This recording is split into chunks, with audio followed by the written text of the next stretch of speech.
Hi friends, ಎಲ್ಲರಿಗೂ ಈ ವಿಡಿಯೋಗೆ ಸ್ವಾಗತ. ಸೊ ನಾನಿವತ್ತು ಬಿ ಆರ್ ಟಿಯಲ್ಲಿರ್ತಕ್ಕಂಥ ಕೇಗುಡಿಲಿ ಸಫಾರಿ ಸೆಂಟ್ರ್ ಹತ್ರ ಇದ್ದೀನಿ. ಸೊ ನೀವು ಇಲ್ಲಿ ನೋಡ್ಬೋದು, ಇಲ್ಲಿ ಸಫಾರಿ ಡೀಟೇಲ್ಸ್ ಹಾಕಿದ್ದೀನಿ.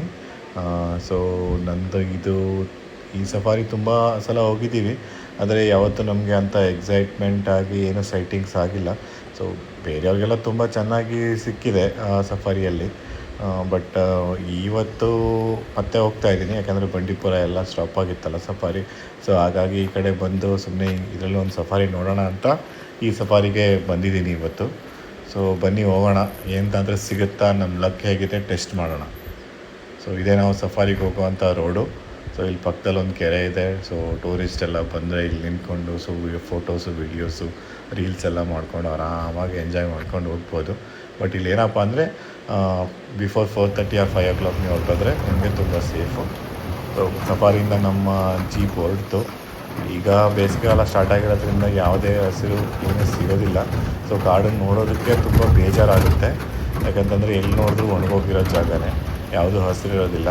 ಸೊ ಇವೆಲ್ಲ ನೀರು ಮಾಡಿರೋದು ಇವೆಲ್ಲ ಮೊದಲಿಂದ ಇರುತ್ತಲ್ಲ, ಅದನ್ನು ಇವು ಸ್ವಲ್ಪ ಮ್ಯಾನೇಜ್ ಮಾಡಿಕೊಂಡು ಅಲ್ಲಿ ಸ್ವಲ್ಪ ಹಳ್ಳದಲ್ಲಿ ಇವರೇ ನೀರನ್ನ ಆವಾಗ ತುಂಬಿಸ್ತಾ ಇರ್ತಾರೆ. ತುಂಬ ಅತಿಯಾಗಿ ಬೇಸಿಗೆ ಜಾಸ್ತಿ ಆಯಿತು ಅಂದಾಗ ನಾರ್ಮಲ್ ಸಫಾರಿನೇ.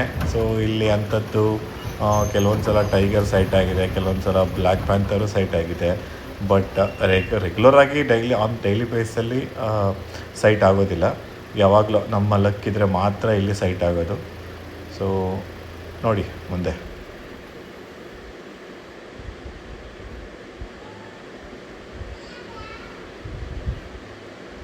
ಇಲ್ಲಿ ಕೆರೆ ಹತ್ರ ಸ್ವಲ್ಪ ವೆಯ್ಟ್ ಮಾಡಿದ್ವು. ಬಟ್ ನಮ್ಮ ಬ್ಯಾಡ್ ಲಕ್, ಇಲ್ಲಿ ಯಾವುದೇ ಥರ ಮೂಮೆಂಟ್ಸ್ ಇರಲಿಲ್ಲ. ಬಟ್ ಜಿಂಕೆಗಳು ಮಾತ್ರ ತುಂಬ ಇದ್ವು, ಆದರೆ ನಾನು ಜಿಂಕೆನ ಜಾಸ್ತಿ ಕ್ಯಾಪ್ಚರ್ ಮಾಡಿಲ್ಲ. ಅದನ್ನು ನೋಡಿ ಬೇಜಾರಾಗ್ಬಿಟ್ಟಿರುತ್ತೆ ಎಲ್ಲರಿಗೂ. ಇದು ಸಫಾರಿ ಸ್ಟಾರ್ಟಿಂಗಿಂದ ಮುಗಿಯೋ ತನಕ ಜಿಂಕೆಗಳು ಇದ್ದೇ ಇರ್ತವೆ. ಬಟ್ ಇದೊಂದು ಮಾತ್ರ ನಾನು ಕ್ಯಾಪ್ಚರ್ ಮಾಡಿದೆ ಅಷ್ಟೇ. ಇರಲಿ, ಏನೂ ಸೈಟಿಂಗ್ ಆಗ್ತಾಯಿಲ್ಲ.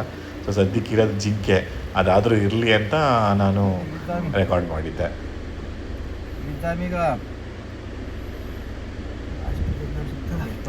ಸಫಾರಿ ಎಲ್ಲ ಮುಗೀತು, ಆದರೆ ಸಫಾರಿಲಿ ನಮ್ಗೆ ಏನೂ ಸಿಗಲಿಲ್ಲ. ಆದರೆ ಬೈ ಇನ್ನೇನು ಎಕ್ಸಿಟ್ ಆಗಬೇಕು, ನಾವು ಪಿ ಆರ್ ಎಲ್ ಸೆಂಟ್ರಿ ಆಗಬೇಕು, ಆಗ ನಮ್ಮ ಎದುರುಗಡೆ ಒಂದು ಆನೆ ಬಂತು ಸಲಗ. ನಾವು ತುಂಬ ಹತ್ರಕ್ಕೆ ಹೋಗ್ಬಿಟ್ಟಿದ್ವು. ಆಮೇಲೆ ಅದು ಯಾವಾಗ ನಮಗೆ ಚಾರ್ಜ್ ಮಾಡೋಕ್ಕೆ ಶುರು ಮಾಡ್ತು, ಸೊ ನಾವು ಆವಾಗ ರಿವರ್ಸ್ ತೊಗೊಂಡು ಹಿಂದೆ ಬಂದುಬಿಟ್ವು. ಆಗ ನಾನು ವೀಡಿಯೋ ಮಾಡೋಕ್ಕಾಗಲಿಲ್ಲ. ಸೊ ಎಂಡಲ್ಲಿ ಸ್ವಲ್ಪ ವೀಡಿಯೋ ಮಾಡಿದೆ ಅಷ್ಟೇ. ಸೊ ಇಲ್ಲೇ ಒಳಗಡೆ ನಿಂತಿದೆ ಆನೆ. ಸೊ ತುಂಬ ಹೊತ್ತು ಇಲ್ಲೇ ಇತ್ತು, ಆದರೆ ನಾನು ಜಾಸ್ತಿ ಹೊತ್ತು ನಿಲ್ಬಾರ್ದು ಅಲ್ಲೆಲ್ಲ ಅಂದ್ಬಿಟ್ಟು ನಾವು ಅಲ್ಲಿಂದ ಹೊರಟ್ಬಿಟ್ಟೆ. ಸೊ ಇದಾಗಿತ್ತು ಫ್ರೆಂಡ್ಸ್. ಕೇಗುಡಿ ಬರಬೇಕಾದ್ರೆ ನೀವು ನಿಮ್ಮ ಲಕ್ ಮೇಲೆ ಡಿಪೆಂಡ್ ಆಗುತ್ತೆ, ಏನಾದರೂ ಸೈಟಿಂಗ್ಸ್ ಆಗುತ್ತೋ ಬಿಡುತ್ತೋ ಅನ್ನೋದು. ತುಂಬ ಎಕ್ಸ್ಪೆಕ್ಟೇಷನ್ಸು, ಹೋಪ್ ಎಲ್ಲ ಇಟ್ಕೊಂಡು ಈ ಸಫಾರಿಗೆ ಬರೋಕ್ಕೆ ಹೋಗಬೇಡಿ. So depends on your luck ಅಷ್ಟೇ. ಸೈಟಿಂಗ್ಸ್ ಆಲ್ವೇಸ್ ಮ್ಯಾಟ್ರ್ ಆಫ್ ಲಕ್.